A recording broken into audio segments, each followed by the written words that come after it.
ඔබට ශුක්‍රාණු නැහැ කියලා පරීක්ෂණ වාර්තාවක් આવොත් මොකද කරන්නේ? ශුක්‍රාණු නැහැ කියලා පරීක්ෂණ වාර්තාවක් આવොත් ඒ කියන්නේ ඔබට ඇසූස්පර්මියා කියන තත්ත්වය තියෙනවා කියලා. පළවෙනියටම අපි මේ තත්ත්වය තියෙනවද කියලා හරියටම තහවුරු කරගන්න ඕනේ. ඒකට කරන්න ඕනේ සුදුසුම දේ තමයි ආයිත් SFA පරීක්ෂණයක් කරලා බලන එක. දෙවැනි පරීක්ෂාවෙත් ශුක්‍රාණු දක්නට ලැබෙන්නේ නැත්නම් අපිට තහවුරු කරන්න පුළුවන් ඔබට ඇසූස්පර්මියා කියන තත්ත්වය තියෙනවා කියලා. ඒතකොට ඇසූස්පර්මියා තියෙනවා නම් අපි ඊළඟට මොකද කරන්නේ? අපිට ගන්න පුළුවන් ඔප්ෂන්ස් කීපයක් තියෙනවා.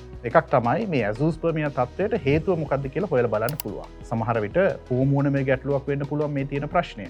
එහෙම නැත්නම් වෘෂණ කෝෂයේ ගැටලුවක් වෙන්න පුළුවන්. එහෙමත් නැත්නම් වෘෂණ කෝෂයෙන් ශුක්‍රාණු එළියට එන නාලවල අවහිරතාවයක් වෙන්නත් පුළුවන්. එතකොට හෝමෝනමය ගැටලුවක් තියෙනවා නම් සමහර ලාවට අපිට හෝමෝන ප්‍රතිකාර ක්‍රම වලින් මේක නිවැරදි කරන්නත් පුළුවන්. නමුත් වෘෂණ කෝෂවල ශුක්‍රාණු හැදීමේ ගැටලුවක් නම් එහෙම නැත්නම් primary testicular failure කියලා කියනවා. ඒ වගේ ගැටලුවක් නම් අපිට කරන්න පුළුවන් ප්‍රතිකාර සීමිතයි. අපි හිතමු හෝමෝනමය ගැටලුවක් තියෙනවායි කියලා. එතකොට හෝමෝන ප්‍රතිකාර කරලා ශුක්‍රාණු යම් පමණකට improve කරගන්න පුළුවන් නම් සමහර ලාවට අපිට natural conception එකට එහෙම නැත්නම් IUI වගේ ප්‍රතිකාර ක්‍රම වලට යොමු කරවන්න පුළුවන්.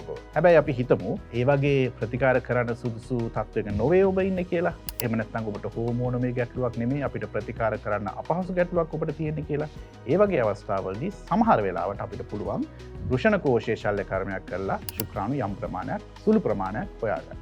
එහෙම සුළු ප්‍රමාණයක් හරි ශුක්‍රාණු හොයාගන්න පුළුවන් වුණොත් අපිට ඒ ශුක්‍රාණු පාවිච්චි කරලා නලදරු තාක්ෂණයට යොමු වෙලා ඔබගේම ජාන සහිත දරුවෙක් ලබා ගන්න අවස්ථාවක් තියෙනවා.